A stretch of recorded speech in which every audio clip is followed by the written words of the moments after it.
Salut à tous, c'est Pendu Rachino. Bienvenue sur cette vidéo qui aujourd'hui continue notre cheminement sur la méthode Silva, toujours avec Damli Pasco, relis. Oui, salut. Oui. Alors, c'est pas juste intervenir avant qu'on entre encore dans le contenu. Si les gens cherchent à acheter ça, sur le site laméthodesilva.com, il y a une page livre.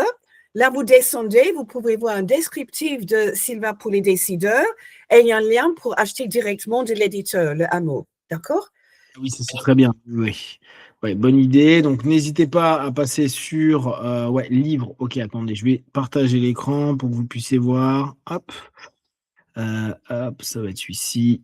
Partager. Donc, en gros, vous allez pouvoir avoir donc laméthodesilva.com. Voilà. Là, vous avez le livre ici, et donc vous avez les différents ouvrages en français, donc la méthode Silva, les guérisseurs c'est toi, de mieux en mieux. C'est celui-ci, Et voilà les décideurs. Ouais. D'accord. Méthode Silva 1. Et vos pouvoirs extrasensoriels, c'est ce dont vous parlez sur la précédente vidéo. La face cachée de vous-même. Voilà, vous pouvez les avoir. Celle-ci, c'est un petit ouvrage de Damli Pasco. N'hésitez pas à découvrir. Il y aura le tome 2 bientôt. Un nouveau d'ici quelques temps. On l'attend. Donc, n'hésitez pas à voir ce qui est proposé. Hop. Ok. Alors, donc, on est sur la méthode Silva niveau business et Lee a retrouvé deux ouvrages, un ouvrage en français et un en anglais, pour vous montrer que la méthode Silva, et on vous en a déjà parlé, mais ça c'est un des points moi, que j'aime bien, a tenté de s'adapter à l'ensemble des demandes du quotidien en fait, que ce soit pour le business, que ce soit pour le sport, que ce soit pour les ventes, que ce soit pour plein de choses. Et là, Lee, elle a deux ouvrages sur les ventes, les sales. Ah, oui, ok. Ça se voit? Oui? Ouais, c'est oui, bon. Okay. Donc, il y a le livre en anglais et il a aussi édité en français, mais on ne peut pas l'acheter directement en France. C'était créé au Canada pour les Québécois. Okay? Mais ça montre effectivement que l'idée de vendre des produits, ce n'est pas du tout anti-Silva.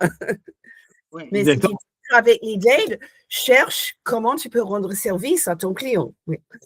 Exactement. Et pensez bien, c'est notre point de base pour bosser sur l'état d'esprit Silva dans le business, c'est toujours comment je peux rendre service, comment je peux permettre aux clients d'être dans du win, dans de la réussite, etc. Donc, on a commencé avec certains aspects de l'ouvrage que je trouve très sympa. Donc, pour programmer ses besoins futurs, le cadre clairvoyant descend à son niveau avant de s'endormir. Donc là, on est sur les programmations, les pré-programmations que José met beaucoup en avant.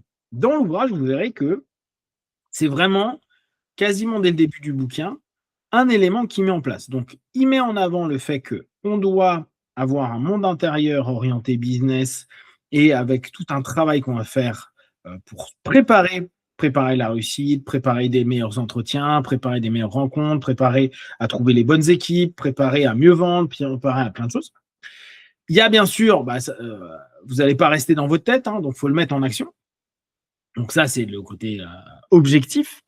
Et lui, très régulièrement, il revient sur le principe de vous devez préprogrammer. Quand vous êtes dans du business, vous devez préprogrammer, vous endormir, vous réveiller. Ça, c'est typique de la méthode Silva. Vous demandez à votre subconscient de le faire.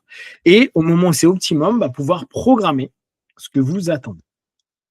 Donc, pour programmer ses besoins futurs, le cadre descend à son niveau avant de s'endormir et se programme pour se réveiller automatiquement au moment opportun afin de programmer efficacement pour résoudre les problèmes quotidiens courants.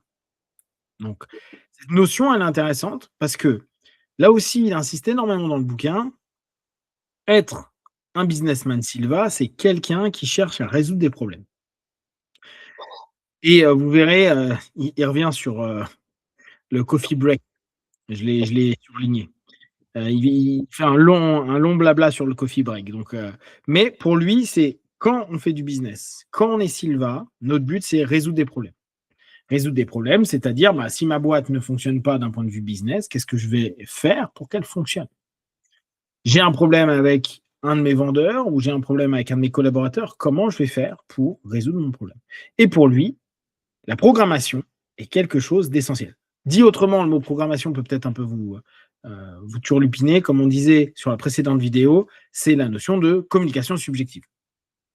C'est vraiment le maître mot de tout le début de l'ouvrage, la communication subjective. Il se programme ensuite pour être dans l'état d'esprit adéquat en joignant simplement les extrémités des 3 doigts. Il se dit mentalement, chaque fois que je rencontrerai ce type de problème à l'avenir, tout ce que j'aurai à faire sera de réunir les 3 doigts de n'importe laquelle de mes mains. Ce faisant, j'activerai mes facultés. Je serai extrasensible pour percevoir les informations que je peux utiliser immédiatement pour résoudre le problème. Et il s'endort ensuite depuis son niveau. Alors, moi, ça m'a refait, tu sais, ça faisait longtemps que je ne l'avais pas eu ça, mais il parle énormément de l'ancrage des 3 doigts. Et en fait, à chaque fois, et ça, on vous le rappelle parce qu'on vous en a déjà parlé il y a bien longtemps, les 3 doigts est utilisé pour absolument tout. Sauf que, et ça, je préfère le rappeler parce qu'il y a des moments où on l'oublie, on programme ce que l'on attend de nos 3 doigts. Donc, il y a des moments, là, ce qui est intéressant dans la phase business, il dit, bah, les 3 doigts, ça sera pour un objectif, une solution à apporter, à un moment donné. Donc, il va le programmer des 3 doigts avec une intention spécifique. C'est, par exemple, tel salarié ne travaille pas, bah, à chaque fois, j'ai fait une programmation pour qu'il se mette à travailler un peu plus. Et dès que je le croise ou dès que je vois un café, parce que je sais qu'il est tout le temps à la machine à café, je me fais les 3 doigts. Je visualise le fait qu'il a envie de plus produire, plus travailler, plus truc. Et les 3 doigts, là, ils ont ce sens-là. Donc, c'est toujours important. Et ça, Lee, on en avait déjà parlé, mais elle pourra confirmer ou en tout cas redonner plus de détails. Mais les 3 doigts, ils sont ce qu'on a l'habitude de faire pour aller en alpha, mais ils ont aussi une intentionnalité par rapport à votre objectif dans la journée, dans la semaine, dans le mois ou par rapport à une personne. On peut très bien avoir un 3 doigts à chaque fois que je croise Lee, je fais un 3 doigts, ça ne sera pas la même chose que si je croise une personne lambda. Parce que peut-être que la programmation que j'ai, c'est je veux que Lee, elle se sente bien, elle sait ceci, cela. Donc, du coup, mon 3 doigts, à chaque fois que ça le fait, ça va réactiver ma pré-programmation que j'ai faite. Mais ça ne veut pas dire que si je fais le 3 doigts quand je suis tout seul dans la rue, ça fasse la même chose. Donc, les 3 doigts, c'est un des trucs hyper ouverts de la méthode Silva. En gros, vous le programmez comme vous avez envie de le programmer et de l'utiliser au mieux par rapport à vos objectifs. Est-ce que tu es d'accord avec ce que je viens de dire, Lee? Oui, mais il ne faut pas penser qu'on ne peut pas utiliser les 3 doigts si on ne les a pas déjà programmés. Donc, ça sert aussi bien pour les situations comme tout d'un coup, waouh, il y a un problème, qu'est-ce que je peux faire? On met les 3 doigts. Donc, ce n'est pas prévu. Mais ce n'est pas tout.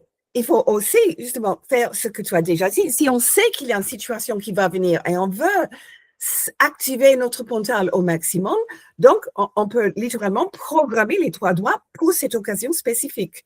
Tout à fait, mais c'est les deux. Exactement. Alors, souvenez-vous, parce qu'en fait, il y a une pré-programmation, on peut réutiliser ce mot-là, qui a été faite pendant le cours. Le cours de base, c'est en gros vous dire les 3 doigts, c'est 3, 3, 3, 2, 2, 2, 1, 1, 1, et ça vous ramène à quoi? Les niveaux pour entrer en alpha. Donc, ça, c'est quand même l'élément de base. Quand je fais ça, logiquement, je rentre au niveau alpha. Et c'est ça qui est intéressant, c'est-à-dire qu'il n'est pas que une réactivation d'ancrage pour entrer à niveau, il est aussi un élément qu'on peut programmer. Et il se trouve que parfois, ça peut être un peu compliqué de se dire, mais attends, il fait 2 trucs. Oui, il y en a un qui est ce qu'il fait naturellement, c'est-à-dire être à niveau. Et l'autre, c'est pour amplifier une intention, mais ça, il faut que je le programme. Il faut que je lui donne une intention. Il faut que j'ai une direction à ce moment-là. Alors, une fois à votre niveau, analysez le problème. Alors ça, c'est quand il y a des problèmes dans l'entreprise, que ce soit humain, financier ou autre. Donc toujours dans votre état d'esprit, on est des businessmen, c'est j'ai un problème, je veux trouver une solution. Et gardez en tête, moi je suis un businessman Silva, mon but c'est de trouver des solutions. Et je vais plus loin, je vais trouver des solutions. Je veux et je vais trouver des solutions. D'accord? On reste sur cette idée d'esprit-là. On n'est pas un businessman lambda. On est ceux qui se disent, ah ouais, mais attends, je sais utiliser mon niveau, je sais avoir confiance en ma créativité. Je sais, et ça on reviendra un peu plus tard dessus, que je peux faire confiance parfois, même si j'ai des idées qui semblent bizarres, je fais confiance. Je fais confiance et je vais au bout de ce que je m'autorise à vivre. Donc, une fois que vous êtes à niveau, vous analysez le problème, ça, grand classique. Hein. Pour rappel, parce que ça, ils ne le précisent pas, mais n'oubliez pas, vous pouvez utiliser le miroir bleu. C'est là où on peut faire une analyse poussée de notre problème. Là, il n'en parle pas dans le bouquin. En tout cas, jusqu'à présent, il n'en parle pas. Mais pour vous qui êtes Sylva, n'hésitez pas. Miroir bleu, c'est pas juste je mets mon problème, c'est vous pouvez passer du temps à analyser dessus. Tu confirmes, hein, Lee, à ce niveau-là. Donc, on est vraiment sur cette notion-là. Donc, question de base. Si je peux juste ajouter, c'est pas juste pour dire voilà le problème, mais souvent, quand on analyse un niveau de base, on est beaucoup plus calme, plus objectif, et souvent, on perçoit beaucoup plus clairement quelle est la vraie nature du problème que quand on est dans les soucis à niveau bêta. Donc, c'est pas simplement voilà mon point de départ, c'est aussi vraiment comprendre l'essentiel du problème pour pouvoir le transformer. L'idée, si vous avez déjà travaillé en méta ou si vous avez travaillé en dissociation, c'est cette idée-là.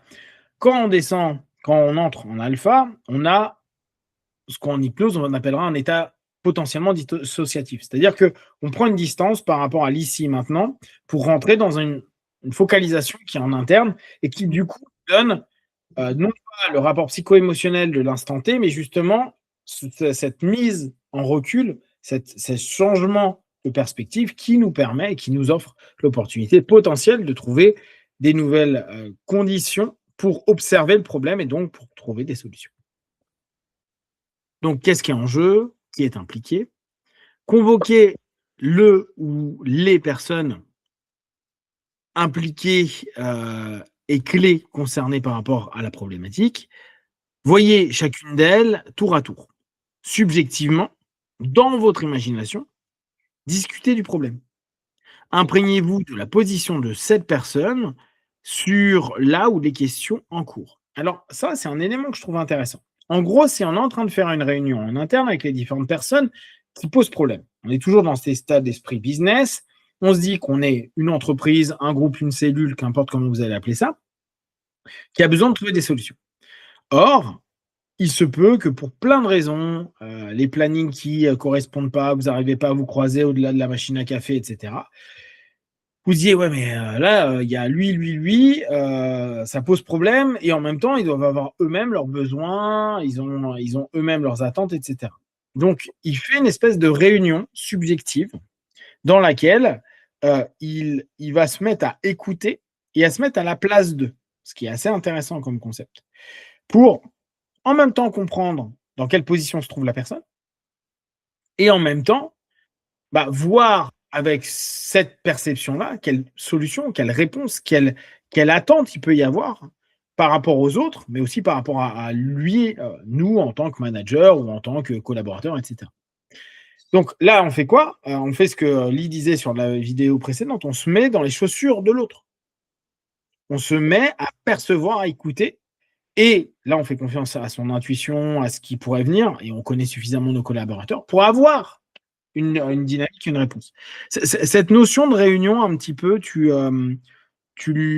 l'as souvent utilisée? C'est quelque chose que tu as souvent vu? Est-ce que tu l'as vu dans autre chose que dans business, cette espèce de mise en communication de différentes personnes et puis de prise de conscience de chaque point de vue?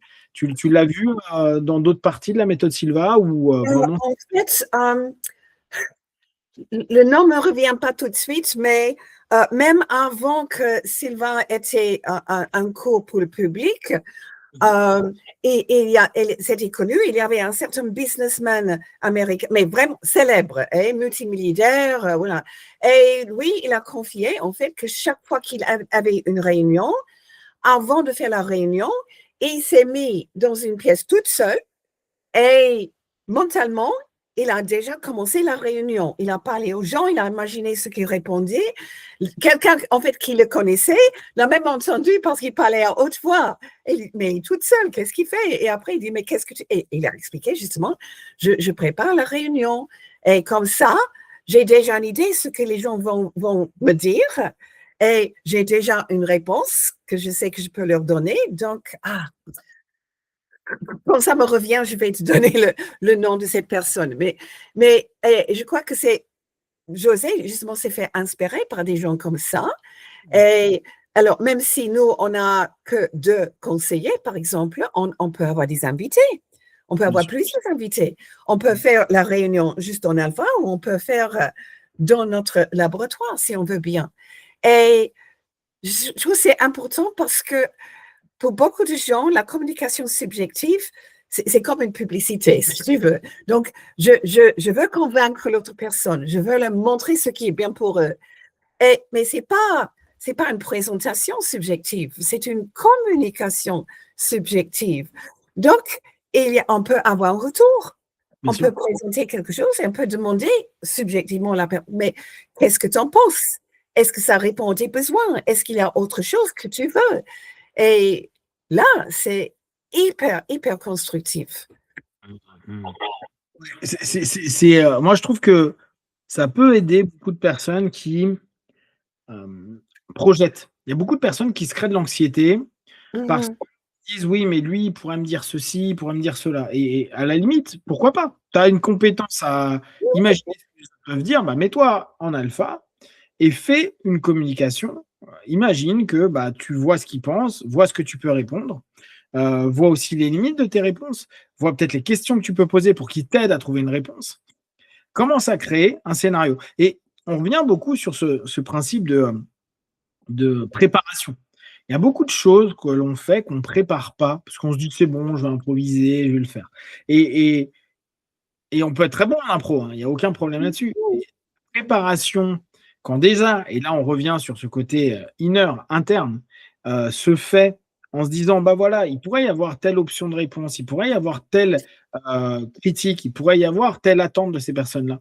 Si déjà on laisse notre subconscient chercher des solutions, si on commence à donner des possibilités, au moment où on va être objectivement avec les personnes, comme disait Lee, on est plus ou moins prêt par rapport à ça. Et au pire, on a déjà préparé des réponses pour soit dire ça, je ne sais pas, et comment on pourrait faire ensemble pour trouver une réponse, soit pour vraiment anticiper et permettre, ne serait-ce que dans le début de sa présentation, de dire là, j'ai déjà touché des aspects qui, de leur point de vue, pourraient être intéressants pour eux. Donc là, on a un système, on pourrait appeler ça la réunion. Il y a une réunion qui peut être prise en compte et qui peut vous aider beaucoup dans votre cheminement business et dans le fait de devoir trouver des solutions quand ça semble un peu complexe et qu'il y a plusieurs personnes qui sont en interaction avec vous.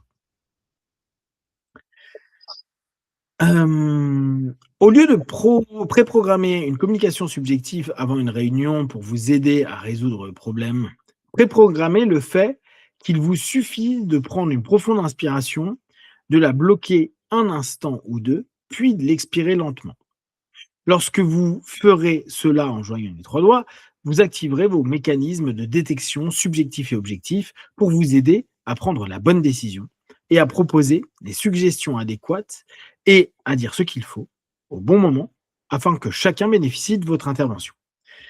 Là, j'ai trouvé que c'était intéressant, c'est le moment où il explique que on peut faire donc la méthode Silva les yeux ouverts et que en l'occurrence, on peut se préprogrammer en amont et se dire voilà, moi demain je vais avoir une réunion à tel moment. Au moment où je ferai inspire, expire, en gros je rentre en alpha, je vais à niveau et du coup je crée ce niveau ce jour-là à ce moment-là pour être optimum pour parler avec justement les différents intervenants. Mais ce coup-ci, c'est un peu plus tard que par rapport au texte que je vous ai dit précédemment, il n'a pas fait de réunion. Il dit on peut faire 100. Mais dans ce cas-là, il faut avoir confiance. Et là, on revient sur la notion plus impro et de se dire, je vais être dans des conditions optimum pour permettre à ce moment-là, ce jour J, de trouver les réponses, les mots, les verbes qui correspondent le mieux à mes interlocuteurs et pour trouver une solution et pour que tout le monde puisse y gagner. Je trouve cette notion, et ça, on vous l'a rappelé à plusieurs reprises avec Lee sur les différentes vidéos, la méthode Silva ne se fait pas toujours les yeux fermés. Et encore moins quand on est dans la notion Silva Business. Bien sûr que vous n'allez pas fermer vos yeux, vos 3 doigts et on va vous voir vous détendre. Il va falloir avoir un travail, qui vous mette dans un état, donc gérer votre inner pour que l'extérieur puisse, être optimisé, mais aussi prendre en compte ce qu'il y a à l'extérieur pour pouvoir l'internaliser et pouvoir le réexploiter au mieux. Et comme il dit, c'est à ce moment-là un état qui vous permet d'être beaucoup plus, apte à capter le body language, les hésitations, les moments où les personnes sont plus renfrognières, plus refermées, et cetera, et se dire: «OK, là, je dois peut-être dire quelque chose pour ouvrir», et cetera, et cetera. Donc, on voit que c'est vraiment une préparation et un état d'esprit à avoir. C'est être prêt à exploiter au maximum les compétences que vous avez déjà acquises avec la méthode, mais vraiment dans le cadre du business. De nombreux dirigeants d'entreprise ont à cœur d'améliorer leurs connaissances et leurs compétences. D'autres, j'ai le regret de le dire, agissent comme si la vie était une pause café de 70 ans. Pause café de 70 ans, là. Nous avons besoin de connaissances et d'informations pour résoudre des problèmes. Plus nous en possédons, plus nous sommes efficaces pour les résoudre. La compétence la plus importante que nous puissions acquérir est la capacité de puiser instantanément dans les connaissances et les informations lorsque nous en avons besoin et de les appliquer aux problèmes. Donc, on voit bien, et c'est parce qu'à un moment, il disait, moi, dès que je pars quelque part, j'ai toujours un bouquin. J'ai un bouquin pour tenter d'apprendre de nouvelles choses, donc compiler de la connaissance et la rendre disponible à un moment donné. On voit que dans l'état d'esprit de José, et encore plus si vous êtes dans le business, et là c'est important de façon générale, si vous êtes dans un business, il faut que vous compreniez le principe de business. Et il n'y a pas 10 000 manières de comprendre le business, il y a à lire des bouquins sur le business, et plus particulièrement sur votre secteur du business. C'est bien de savoir globalement comment fonctionne une économie ou un marché, etc. Mais il est important au bout d'un moment de comprendre c'est quoi les concurrents qu'il y a dans mon secteur, comment ça fonctionne, qui sont les leaders, qui sont les challengers, qui sont les suiveurs, qui sont en bout de course, qui sont les copycats, qui sont en gros comprendre comment fonctionne un moment le business dans lequel vous êtes. Et là, José met en avant de la connaissance. C'est essentiel que vous puissiez, pour que quand vous êtes en alpha, vous ayez des idées, des concepts qui vous viennent, il faut que vous ayez de la connaissance. Vous ne pouvez pas, de façon purement intuitive, en n'ayant aucun point de référence, parce qu'on revient à notre basique, qu'est-ce qu'il nous faut? Il nous faut des points de référence. Les points de référence, on les a où? Dans les ouvrages. Ouvrages, podcasts, formation, qu'importe comment vous appelez ça. Mais derrière, c'est parce que vous avez une source de connaissances, ou en tout cas un savoir qui est là, que vous allez pouvoir saisir les différentes options quand vous en aurez besoin. Et justement, entrer en alpha, c'est entrer plus facilement dans votre bibliothèque pour aller prendre les infos au bon moment, au bon endroit, avec les bonnes personnes, les bons interlocuteurs, etc. Et on voit du coup que être un businessman Silva, c'est quelqu'un qui doit être cultivé sur son business. Connaître comment ça se passe. Et c'est pas juste je verrai bien, je me débrouillerai. Parce que ça, on le connaît bien en France, plein de gens qui lancent leur business, qui n'ont pas fait du tout d'études de marché, puis d'un coup, ils se disent ça marche pas. Ouais, tu as 10 concurrents à côté de toi, tu n'as pas d'éléments différenciateurs, pourquoi tu es allé là? C'était facile pour moi. Ouais. Sauf que. Donc, et la notion de connaissance, vous voyez à quel point elle peut être importante dans cette notion-là. Toi, tu l'as entendu, tu le disais, chez lui, José, il avait plein de bouquins, il lisait tout le temps. C'est un élément que tu faisais souvent remarquer. Oui, beaucoup. Donc, gardez bien en tête que la notion de prise de connaissance est essentielle pour que vous puissiez travailler votre business Silva. Et la connaissance qui correspond à ce que vous faites. Au bout d'un moment, c'est un peu dommage d'utiliser de l'énergie pour des trucs qui ne correspondent pas. En fait, quelquefois, on oublie qu'avant qu'il a présenté les cours, José Silva avait un petit business. Il avait sa boutique, réparation des radios, de télévision, etc.